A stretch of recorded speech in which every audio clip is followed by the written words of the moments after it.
discussing the cystic disease of the kidney, we should know what is a cyst. Basically, cyst, it is the collection of the fluid and that is present in the sac, and it is lined by the epithelium. This cyst basically arises from the dilatation in any part of the nephron or from the collecting system. So this is called cyst. So coming the cystic disease of the kidney, there are the various cystic disease of the kidney. Multicystic renal dysplasia, that is due to malformation and associated with the cystic disease, in which enlargement of the kidney occur. Polycystic kidney disease is very important because poly means more than two or three cysts. In unilateral or bilateral kidneys, there are two types of the polycystic kidney diseases: autosomal dominant polycystic disease, that is called ADPKD. It occurs in the adult life, and autosomal recessive polycystic disease, it usually occurs in the childhood or in the infant. Third type is the medullary cystic kidney diseases, medullary sponge kidney disease, and nephronophthosis. There are some cysts which are related to the acquired. Some patients who are on the long-term dialysis, duration is more than 10 years, then in these patients, cysts can develop in the kidney, that is called dialysis-related cyst. Hydatid cyst, tuberculosis, and neoplasm. So these are the causes of acquired cystic kidney diseases. Cyst can be cortical cyst, that is simple cyst, it is localized, or it is due to hereditary malformation syndrome, tuberous sclerosis, or von Hippel-Lindau syndrome. Glomerulocystic disease or extraparenchymal renal cyst, that is pilocalyceal cyst, Haller lymphatic cyst.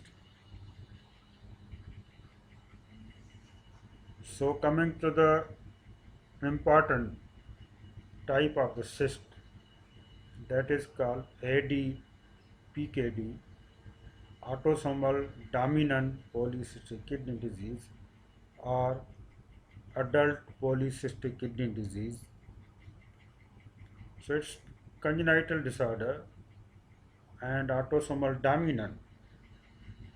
It is one of the common inherited genetic disease. If you see the prevalence of this polycystic kidney disease, that is autosomal dominant, 0.1% in the general population, and one of every 400 to 1000 live births. This disease is 10 times more common than sickle cell disease, and it's 15 times more common than cystic fibrosis. This autosomal dominant polycystic kidney disease is a multisystemic disorder, and that is characterized by multiple bilateral renal cysts that are associated with the cysts in other organs such as liver. 40% of the cysts can occur in the hepatic cyst, pancreatic cyst, arachnoid membrane, or seminal vesicles. Sometimes non-cystic or extrarenal manifestation of autosomal dominant polycystic kidney disease can occur. Cardiac manifestation, mitral valve prolapse, and in the CNS, berry aneurysm or intracranial aneurysm, 10%, So patient sometimes can present with a stroke and CVA and hernias, abdominal hernias.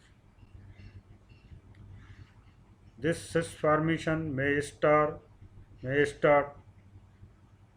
the intrauterine life or just after the birth. 5% of the nephron affected, or it may involve any part of the nephron. Now coming to the genetic of these polycystic kidney disease, there are two types of gene, PKD1 and PKD2 gene. PKD1 gene are on chromosome 16 and PKD2 genes are on chromosome 4. The PKD1 present early, and this PKD1 has got the rapid course,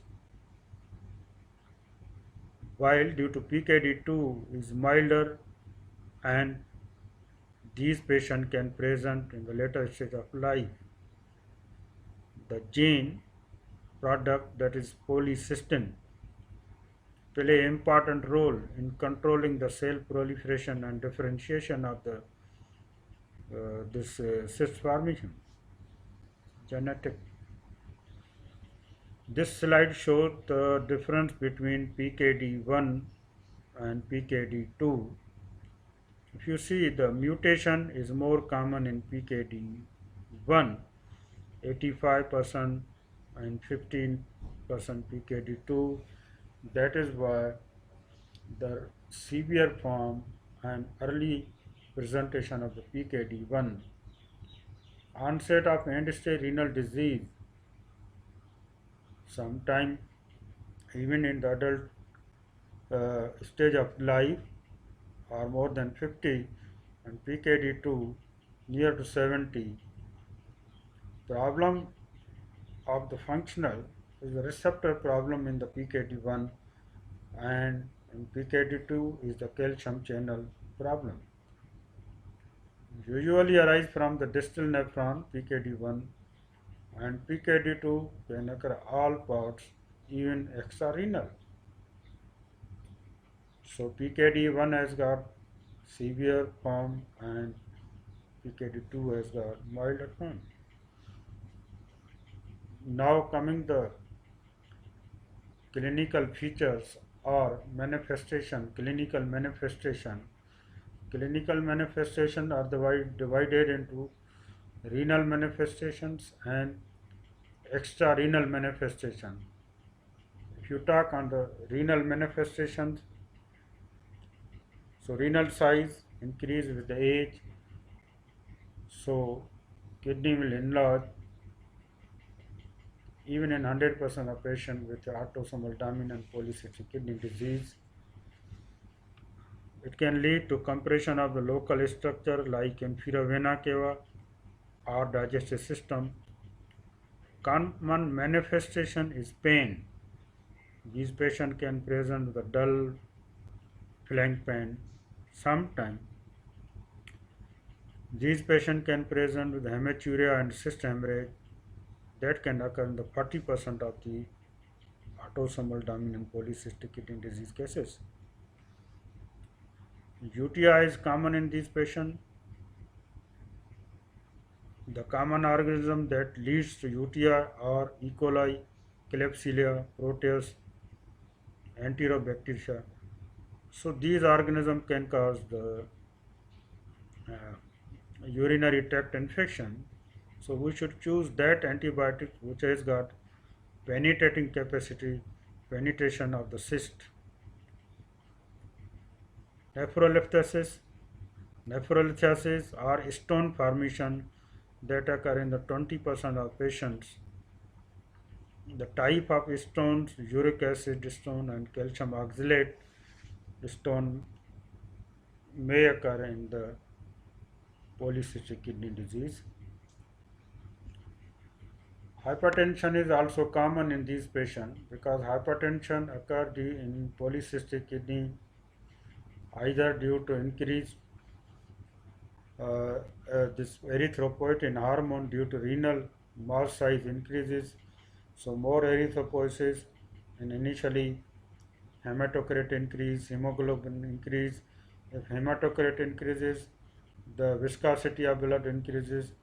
If the viscosity of the blood increases, peripheral vascular resistance increases, so blood pressure increases. As you know, blood pressure is defined as cardiac output multiplied by peripheral resistance.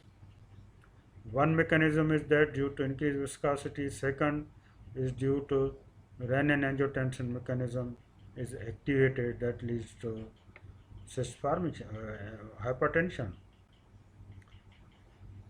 End-stage renal disease. At the end, patient can develop end-stage renal disease in the fifth and sixth decade of the life.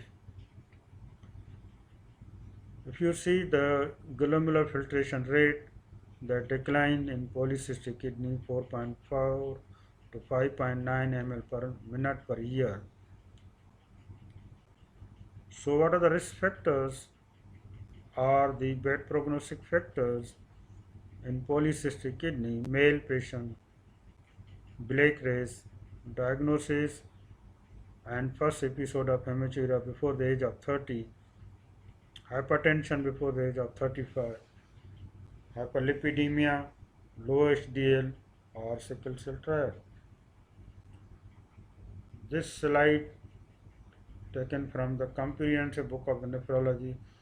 It is same already discussed with you, renal manifestation of the autosomal dominant polycystic kidney disease, functional manifestation, concentration defect, reduced renal blood flow, hypertension can occur in these patients, target organ damage, cardiac, cerebrovascular. So this is already discussed with you. Now the clinical manifestation, renal manifestation and extrarenal manifestation. The extrarenal manifestation are polycystic liver disease that occur in the 40% of the cases. It occurs in the both PKD1 and PKD2 that leads to hepatomegaly but preserved hepatic parenchyma and liver function. Pancreatic cyst may occur, ovarian cyst may occur, cardiovascular manifestation, mitral valve prolapse and vascular aneurysm or barrianeurysm 10%. So these patients can present with a stroke or CVA, colonic diverticula. This slide shows the cause of death or mortality in the polycystic kidney disease, why these patients die. If you see the 40% major contribution of the cause of death is the hypertension, heart disease, coronary, cardiac cause or hypertension, heart disease. After that 25% is infection, sepsis, 15% is the rupture barrianeurysm and 20% are other causes. Now coming to the diagnosis. Diagnosis is very simple by doing the renal ultrasound. The renal ultrasound used for the pre-symptomatic testing because of the cost and safety. It is very convenient and safe. So revised criteria have been proposed to improve the diagnostic performance of ultrasound in autosomal dominant polycystic kidney disease. Genetic testing is important also. That can be performed when precise diagnosis is needed and results of imaging are indeterminate. These genetic tests done by either linkage analysis or molecular testing by direct DNA sequencing, and about in the 90% of the patient it is beneficial. So this slide shows the ultrasound criteria for the diagnosis of the autosomal dominant polycystic kidney disease. It depends upon the age and regarding the criteria of the cyst. In PKD1, if you see age 15 to 29, it should be more than two cysts unilateral or bilateral, this PPV is positive predictive value, NPV is the negative predictive value. So 30 to 39, more than two cysts in each kidney. So as age advances, the cyst formation increases. Initially unilateral, then bilateral. After that, differential diagnosis of the polycystic kidney disease. Obviously, in case of the polycystic kidney, enlargement of the kidney takes place. So we should think the causes of the enlarged kidney. The common causes of the enlarged kidney.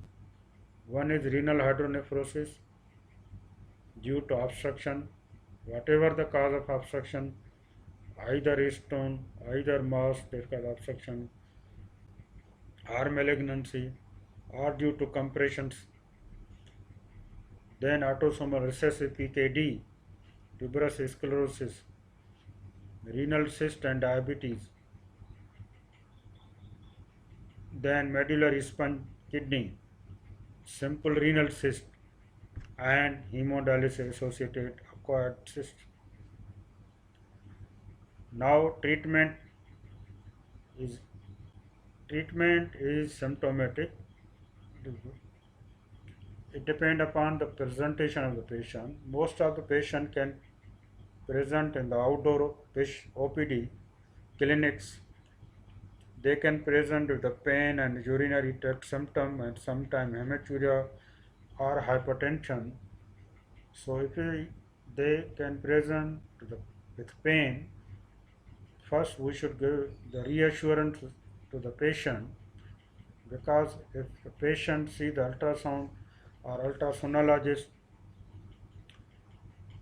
tell him, okay, you have got cyst in the kidney, the patient become worried and he become anxious, and then come to us in the OPD regarding these problems.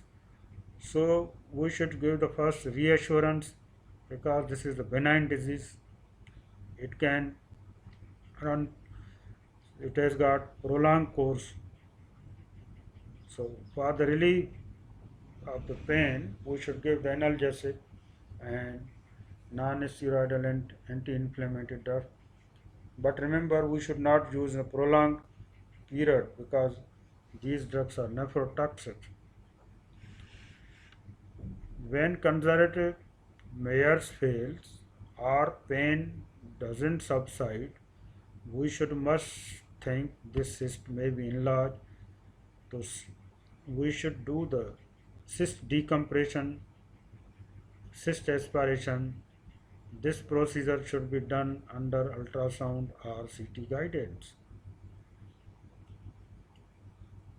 Sometimes the cyst may occur. So to prevent the reaccumulation of the cyst fluid, sclerosing agents such as 95% of the ethanol or acidic solution of minocycline are commonly used to prevent the reaccumulation of the cyst fluid. If multiple cysts are contributing to pain, laparoscopic or surgical cyst fenestration procedure may be beneficial. Surgical decompression is effective in 80% of the patient, 80 to 90% patient at 1 year, and 62 to 77%. If these patients can present with the cyst hemorrhage, so episode of cyst hemorrhage are self-limited, again reassurance is very important. It responds to conservative treatment, bed rest, analgesic, and hydration. If clot, we should prevent the clot by doing the irrigation. This requires the hospitalization. If their cyst hemorrhage continue, patient can drop the hemoglobin. So we should check the hematocrit and HB. If it is low, we should transfuse the blood. Urinary tract and cyst infections, therapeutic agents of choice include: first, we should send the urine culture or aspiration of the cyst fluid for culture and sensitivity, blood culture. Then drugs should be started. These fluoroquinolone, trimethoprim, sulfamethoxazole. If fever persists after 1 to 2 weeks of appropriate antimicrobial therapy, then percutaneous or surgical drainage of an infected cyst should be done. Regarding the stone, already told you uric acid stone is common in these patients. So potassium citrate is the treatment of choice in these stone forming condition, uric acid stones. And also we should ask the patient he should take the citrus fruits or citrate containing diet. Hypertension, control of hypertension is essential because uncontrolled hypertension accelerates the decline in renal function and aggravate the extra complications. The choice of antihypertensive agents and optimal blood pressure target in autosomal dominant polycystic have not been proved, but we should give the ACE inhibitor and angiotensin converting enzyme inhibitors or angiotensin receptor blocker. These are the drug of choice in the control for the control of the blood pressure if the renal function is normal. If these patient can present with the end-stage renal disease and blood pressure uncontrolled, then we should give the calcium channel blocker, alpha receptor blocking drug, or vasodilators. This patient can develop progressive renal failure, intracranial aneurysm. So if the size increases, surgery is indicated in intracranial aneurysm. Definitive management of aneurysm between 6 to 9 millimeter depending upon size. If it is between 6 and 9 mm, remain controversial, but surgical intervention is usually indicated for all unruptured aneurysm in which size is 10 mm diameter. For patient with high surgical risk with technical difficulty. So now coming to the novel therapies regarding the cyst regression. These are the vasopressin antagonists. The mode of action of these vasopressin antagonists, they decreases the cyclic AMP and decrease cyst volume. Currently under trial, but they are used with beneficial effects. Other drugs are somatostatin analogs. Somatostatin acting on the somatostatin receptor that inhibits cyclic AMP. So accumulation not only in the kidney but also in the liver. Octreotide have been developed for clinical use. Octreotide and renotride are generally well tolerated by patients. Self-resolving abdominal cramps and loose stools are common in the first few days following the injections of these medications. mTOR inhibitors, the accumulation of target, the mammalian, what is mTOR? The mammalian target of rapamycin. M for mammalian target of rapamycin inhibitors. The drugs are sirolimus, everolimus, and tacrolimus. These are the mTOR inhibitor that significantly impair the cyst expansion and protect the renal function. Other investigational therapies like SRC inhibitor, bosutinib, AMP activated protein kinase, metformin, and PPAR gamma agonist inhibitors of channel required for chloride secretion and inhibition of the KCA3, tumor necrosis factors, receptor antagonists. So various drugs are under investigation, still not in the FDA approved.